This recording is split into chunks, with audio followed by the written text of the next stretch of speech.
What's up? I'm John Middlecoff, host of the Go Low podcast. You can find it below in the description. Also, you're watching this on the Volumes YouTube channel. Make sure you subscribe, share it with all your friends.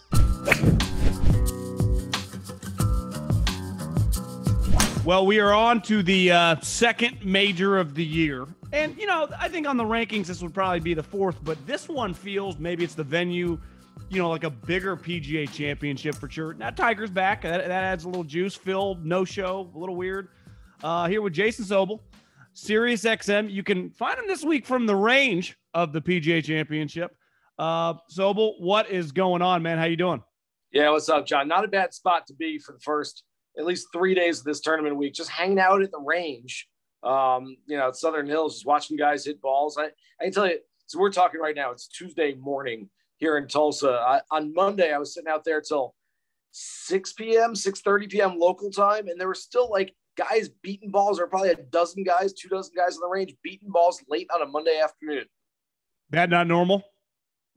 It's a little more than usual, I think. But again, you never know. I mean, it just it's one of those where it feels like there's a lot of people there, but maybe some of those guys have just gotten into town at 4:00, came over the course and hey, let's get an hour's worth of practice in. But that felt a little egregious for a Monday afternoon of a major championship week. Well, you've been to a million of these majors over the years. What was the buzz like on the course? Course is pure with about 7 U's right now. Players love it. It seems like this is going to be one of those weeks where, and we say this, this is essentially the test of every good major championship. And we say it for just about every major championship. It's a long golf course. You have to be long. My assertion is that essentially every player out there is long enough. I mean, you don't have to be Cameron Champ out there. You just have to be long enough. And quite frankly, if you're not long enough, you're not in this event this week because you're not playing at the highest level. So, you look at guys, here's a great little piece of trivia for you. Dustin Johnson, we know he's a really long hitter. He averages 309.5 off the tee this season. Yeah, okay. It's a long way. Jordan Spieth, he's not that a big, guy. He's more creative. He doesn't slam. He averages 2 yards less off the tee than Dustin Johnson. So let's not get into these, oh, well, he's long and he's not. 2 yards, I don't think it's going to make a huge difference. Tony Finau, big dude, looks like he should be the tight end on your fantasy team. Tony Finau averages the same off the tee as Robert Streb. It's just not a big deal, the length. So in any case, yes, it's long and it's going to play long this week. Ball striking always important. And then the chipping areas, they've shaved down all the chipping areas. No rough around the greens anymore. And so that's going to play a major factor as well. Do you think you could argue that adds an element to make a golf course tougher than just the crazy rough around it? Because then you're just kind of chopping out with wedges on that. If you're just a little off the runoff, it can dramatically change you. I mean, the rough does stop your ball, even if they do grow it out knee length, right, around the green. I personally like watching the runoffs more than the long rough. Yeah, I think most of us do. And you're going to see a lot of these shots where if a guy doesn't hit it perfectly, and maybe if he tries to get too aggressive and go to tuck pin and the ball doesn't stay at the green, and you go, oh, well, that was a good shot.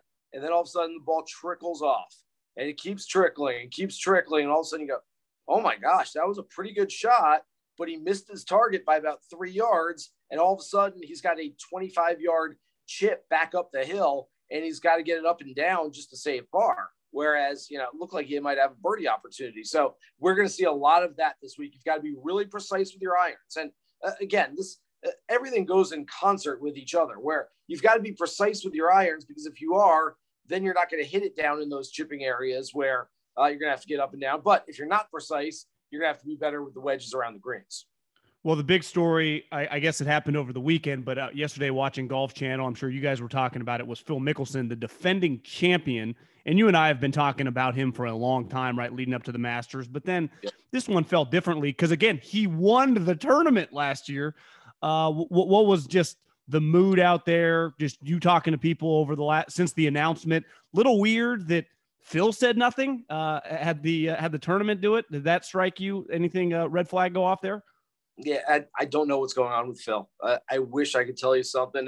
I don't think the players are really talking about him, at least not publicly. I mean, probably behind closed doors. They're essentially saying the same thing as us, which is when are we going to see him? Where are we going to see him? What's the next step? I don't know where he is or what he's going to do. And yet it feels very, very strange. And it's not like, the PGA of America or the media or anybody else has canceled Phil Mickelson. According to everything we've seen, Phil was eligible, was qualified, was invited to come play this event, and Phil told them he would not be here this week. And so that's of his own accord. I happen to think there's probably some other stuff going on with Phil right now, besides just the live golf stuff that's keeping him from playing golf. But John, you look at it this way. If he didn't play the Masters, which means the world to him, and he's not coming back to the PGA Championship, which he would have loved. He would have loved to sit in a press conference this week and go, well, whatever happens, I still got this trophy from last year. Yeah. I mean, he loved doing that for months afterwards. If he doesn't play in these two, I mean, maybe he goes and plays the U.S. Open next month. Maybe he plays the Open Championship at St. Andrews. But, boy, they're sort of in descending order of importance and relevance for Phil Mickelson. So if we haven't seen him at the first two, I don't know if we see him at the next two, and I don't know if we see him at the Live Golf event in a few weeks in London, or if we just don't see him for a long time. Well, I think the Masters, and speaking of another Phil contemporaries, Tiger, it was such a good story. And regardless what happened, it was just cool to have him back, and he makes an event way bigger. This one feels a little more normal. It's just like Tiger's back playing again. From a golfing standpoint, I mean, he's the greatest iron player of all time, but this Tiger is a little different than the majority of Tiger's career. What chances do you give him making the cut? How does the golf course, obviously he's won here before, but in his current state, like, do you think it's an uphill battle for him to make the cut? No, I think he'll make the cut. I expect him to play well. Look, he made the cut at the Masters. I know he didn't have a great weekend, but he's only healthier and stronger, and the swing is better than it was 6 weeks ago. And so I expect him to play better. I just finished up my ranking of the top 50 contenders for this week, and I think I've got Tiger somewhere around 28th, 29th in that ranking. So it's not like I've got him knocking on the door for a victory this week, but I don't have him missing the cut by a mile either. I think he'll play well. I still tend to think, even though Tiger's going to tell us the same stuff that he tells us every single time, which is, hey, I'm here to win.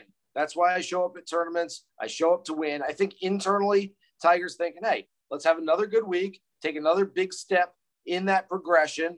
Let's go to Brookline next month, the country club for the U.S. Open, take another step.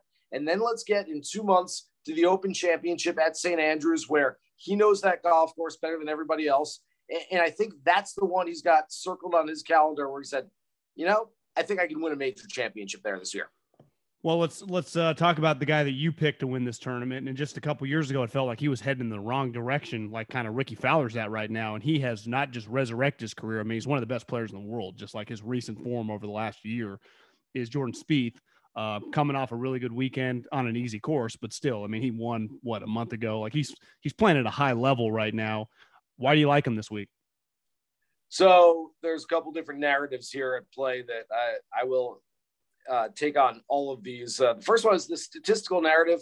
In his last 2 starts, John, he's led the field in strokes gained tee to green. We always think of Jordan Spieth being the greatest chipper, the greatest putter out there. Well, he's hitting the ball really, really well, better than anybody else at both Harbour Town and the Byron Nelson, where, of course, he won and finished runner-up in those 2 starts. So he's obviously in some form. Then there's, and this leads to this, the confidence narrative. I hosted a show with Craig Stadler the other day, and Stads has gotten to know Jordan Spieth, hanging around with him at Augusta over the years. And he said, when he's not confident, he really doesn't play well. And when he is confident, he plays really well. And that sounds like this kind of analyst speak that we hear, oh, yeah, sure, you can say that about everybody. But it really matters. It really makes sense for Jordan Spieth, probably more so than anybody else. And when I watched him this past weekend at the Nelson, I saw a guy who didn't have his shoulders slumped, didn't have this kind of puzzled look on his face, wasn't talking to his caddy, Michael Greller, about every single little thing. He looked confident. He looked like he thought every iron shot he hit was going to go in the hole. And so I love that confidence from Jordan right now. Whether his game really is exactly where he needs it to be, or he just thinks it's where he needs it to be, it almost doesn't matter. As long as he's got that confidence level, I think he can play well. And then the last part of this, look, you mentioned it off the top. The PGA Championship, sort of the redheaded stepchild. It's the 4th of the 4 major championships. But I will say the PGA of America does a great job each year. Kerry Haig, the chief championship officer, sets up this golf course. He is better than anybody else in the world at setting up championship golf courses, does a tremendous job. I feel like there's a little karma play here as well. On a week when they don't have their defending champion here to celebrate him, and there's a lot of questions coming in. There's a lot of weird off-course stuff. To have some history made here at Southern Hills and have Jordan Spieth become the 6th career member of that Grand Slam club, I think that would be really cool, and I think it'd be very fitting. Well, I'm going to take his best friend, one of his better friends, in Justin Thomas this week. And my logic is simple. I think Justin Thomas is going to win a major this year. He top 10 at the Masters, but I think these next 3, he's going to win one of them. I don't know which one. Obviously, he played pretty well last week. What's your thoughts on him coming off last week and just this season and kind of finding himself at a higher level almost?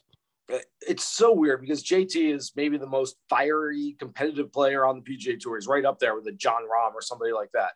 And yet, what we've seen from him over the last 14 months, no victories, but the floor is really, really high. I mean, if you give me hey, one player to put your life on for a top 10 this week, it's probably JT more so. I've got some other players ranked higher than him, but I think his floor might be higher than anybody else, which what I mean by that for the non-gamblers out there is just the fact that I don't think he has a bad week. I just don't think he has it in him. He plays, even his B game is still really, really good. If he brings his A game, sure, he's certainly capable of winning a golf tournament, but it's been a while now. It's been 14 months. And so I think he's feeling a little of that internal pressure on, how come I haven't won since last year's Players, and what can I do and how can I get it back? And we talk all the time about, hey, it's been 5 years since Jordan Spieth last won a major championship. It's been, 8 years since Rory McIlroy last won one. When are they going to win one?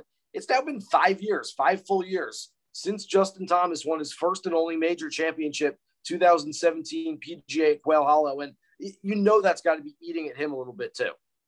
Before we get into the 2 guys at the top of the betting board, talking about a guy who hasn't won a major in 8 years, Rory McIlroy, coming off that Sunday at Augusta, which, whether we think there's momentum in golf, it's like baseball, next day starting pitcher, it's a new course, it's been a while. I mean, what do you think about his chances this week? Love his chances this week. Again, Rory's another guy where I look at that floor being really, really high. I don't anticipate seeing a leaderboard come Sunday afternoon that doesn't have Rory McIlroy's name somewhere on it. Doesn't mean he's necessarily going to win, but I've got him second in my ranking, right behind Jordan Spieth. So I do like him a lot this week. Look, the game's there. We all know it.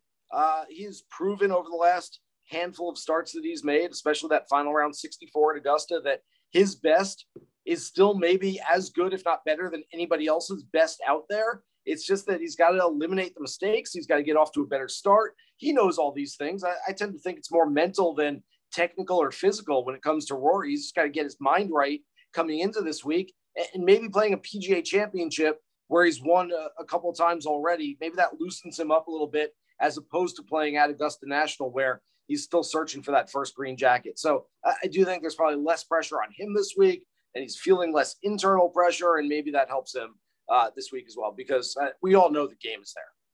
Well, a guy whose best has literally been better than everyone in the last 4 of the last however many tournaments he's played is Scottie Scheffler. He went from, being a really good player to now he's got the best odds with Jon Rahm. Feels a little crazy. I'm not going to lie, but I said that at Augusta and he won it. He's also called this place his favorite course in the world. So, it's hard to say that Scottie Scheffler doesn't have a pretty good chance to win this weekend, right? Yeah. How great is that for the other players in the field? The other, the Rorys and the Jordans and the JTs and the other guys who are trying to win this thing are like, yeah, Scotty's on an unbelievable heater. Well, maybe we'll get him at the PGA. Maybe he doesn't know the course that well. Maybe he's, not really in.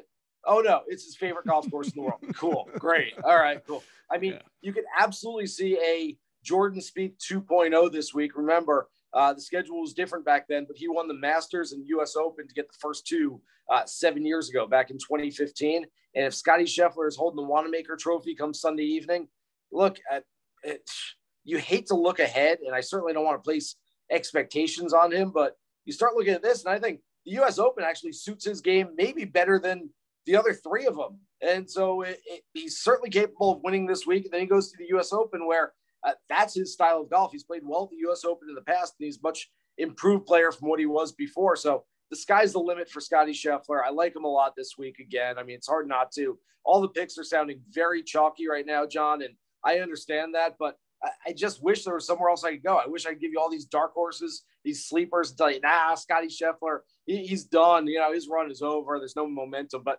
it's just not true. He's really good, and he's going to play really well.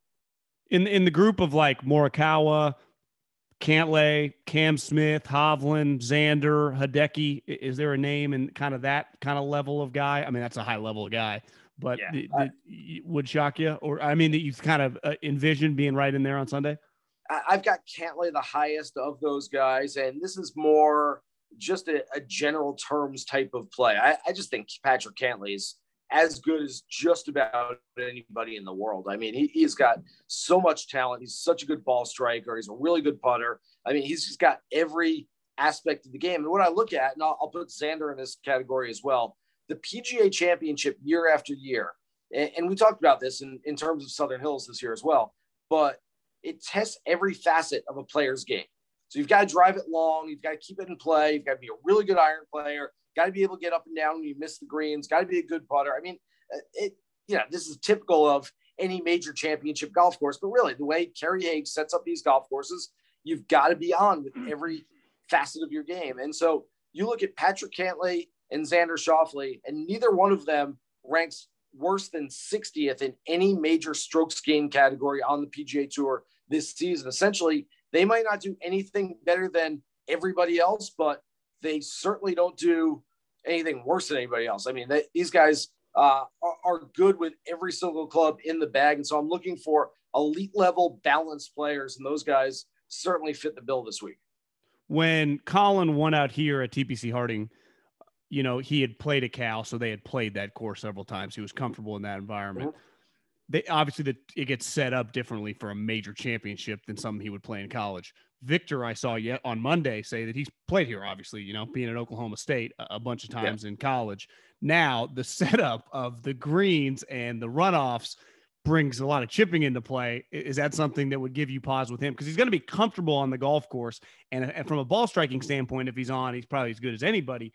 But if he is a little off, and honestly, he could hit a great shot and be on the other side of the green, right, rolling off, then he's got a wedge in his hand. That's when it's like, it's hard to like him in that situation. But has he been, who knows, maybe the last couple of weeks he's been chipping the whole time. I hope he has, and I hope he's figured something out. He's dead last on the PGA Tour in strokes gained around the greens. This is mind-boggling to me. We don't see players in the top 10 in the world who have one glaring weakness, one major blind spot. And yet we look at Victor Hovland and we're like, he can't chip. I mean, it's not good. It's not better than anybody else out there. And so I think the hardest part about prognosticating this tournament this week is not necessarily picking who's going to play well. It's picking who's not going to play well. You look at those elite players, top 15, 20 guys on the board. You're like, yeah, I can see that. Yeah, I can see that. I mean, I feel like I'm just, mirroring everything you say because I'm like, oh yeah, I can see him winning. Oh yeah, I like him. The one guy that I look at and I say, you know what? I'm not so sure I see it out of that elite group of players is Hovland, because chipping is going to be very important and he's not very good at it unless he's figured something out around the greens this week. I don't expect him to all of a sudden look like Jordan Spieth or Cameron Smith when he's chipping around these greens. You're saying it's a ball striking golf course. I mean, two guys with 55-1 odds. I don't know how much win equity they have, but from a top 5, top 10, Corey Connors and Tony Finau showing a little signs of life, and he's played well at majors before. Mm-hmm. At just kind of longer odds, do either of those two name? I know you mentioned Tony, but Corey and Tony Finau, if you were going to put a small wager on 55-1 on FanDuel, that's a pretty good long shot for guys that wouldn't shock you if they're just in the mix come the weekend. I probably like Tony more for an outright, just because I think he's got a little more offensive firepower. I think he's got a little higher ceiling. I sort of see him winning one of these. I don't know that I can necessarily see Corey Connors winning yet, and yet maybe he has a higher floor. You can certainly see Tony just blowing up on Thursday, shooting 78 and being out of it before he even starts, really. Can't see that with Connors. I think Connors is more the steady presence in this thing. So, again, for outright plays, I'd probably go with Finau. For a floor play, I'd probably go with Connors. So, but I like both of those guys. I think on my ranking of the field, I've got Finau 10th and Connors 12th or something like that. So both guys that I have in the mix. I know we talked, this is definitely a chalky week, and I'm in agreement there. Is there any, 80, 90, I see Billy Horschel 90-1.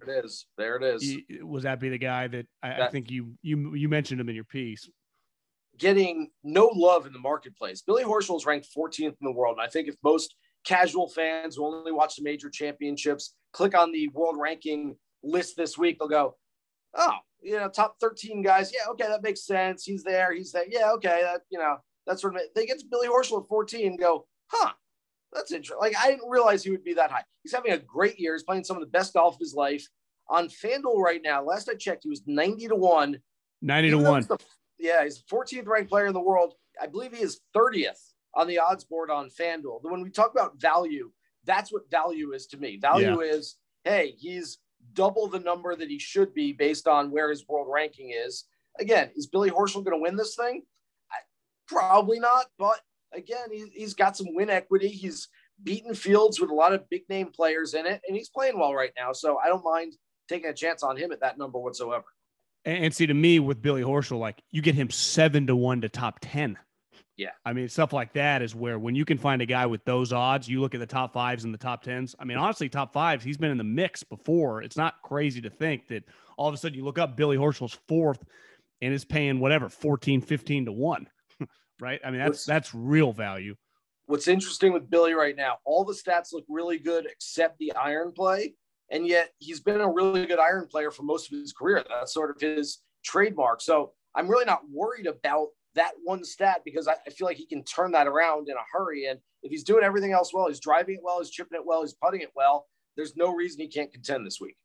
Before I get you out of here, I'm sure you guys talked about this on your show, the weather, it's not, they've played out here before. And like you said, it was the hottest thing you've ever experienced. Yeah. It's supposed to be a little chillier and windier this week. What's so far the buzz out there in the forecast? Yeah, I've seen, everyone kind of talk about the way. I don't think it's going to happen. What was it like when you were sitting out there on Monday? Was it warm? It was beautiful. Monday was the most gorgeous day out there. It was probably 79 degrees, and there was a little one club breeze blowing through the trees. I mean, it was just perfect. There wasn't a cloud in the sky. We're looking at winds of up to maybe 20 miles an hour. I mean, it's maybe a 2-club wind at times. Really not going to affect things too much, I don't think, unless things change. I mean, again, the weather can change. The forecast can change a lot from here until Thursday through Sunday. But it looks like it's going to be cooler on Saturday. Saturday high in the high 60s, about 67, 68. Again, is that really going to affect anything? No, it's not exactly sweater weather. It just means you're not going to be, as David Feherty told me on the radio yesterday, putting all the Gold Bond in your pants before you get out there on the golf course. That's a good line. Yeah. Thanks, he actually did that. He apparently, I did a show yesterday with Feherty and McCord, and Nance called in the middle of the show. And you talk about having no control over anything when you're the host. I had zero control over that. But Feherty did tell a story of 2007 at Southern Hills. We talked about it was 100-something degrees out. He essentially was just taking huge mounds of Gold Bond, putting it in his pants, and then he'd walk up to people and start shaking their hands and say, hey, how you doing? And yeah, story kind of ended there. I saw you retweeted something Nance said that he thought that you could see a low number out there. And just one thing he mentioned is just, and I've just seen some pictures and watching the Golf Channel last night. I think this course is going to really pop on television. I mean, it looks beautiful. Really, yeah, it's going to look really, really good on TV. Those who have said, and I've heard this a little bit, oh, it's going to play like a U.S. Open. They've had a U.S. Open here, so it's going to play like one. Scotty Scheffler doesn't go play a practice round a couple of weeks ago and shoot 64 if this is a U.S. Open venue. It's just not. I had a colleague of mine tell me that he was walking with a player who, and I can't remember anything from yesterday, but this player told him, look where the fairway is. This fairway is much wider than it was 15 years ago. And this fairway over here, much wider. And I think the landing areas are going to be easier to hit than they were back then. And so you're going to see some scores out there this week. I don't think there's a 61 or 62 out there by any means, but I would say if you can get an over-under of 64 and a half as the low total of the week, I would go under that. You have a first-round leader bet you like? Yeah, I'll throw Tee Time should be out as we're talking right now. I haven't seen them yet, so excuse me for that, but I'd go with a morning tee time on Thursday. I'm looking at essentially stick with the guys who brung you here. It's a major championship. The guys that we bet on Thursdays on a regular basis, I'm going to go with them. Keegan Bradley, Russell Henley, Billy Horschel, who we mentioned, and I don't mind a little Harold Varner the third as well. Okay. I like a little HB3. Mm-hmm. I like it. Well, Sobel, enjoy the week, and let's have ourselves the second major of the year and have fun. Absolutely. Thanks, John. Appreciate it.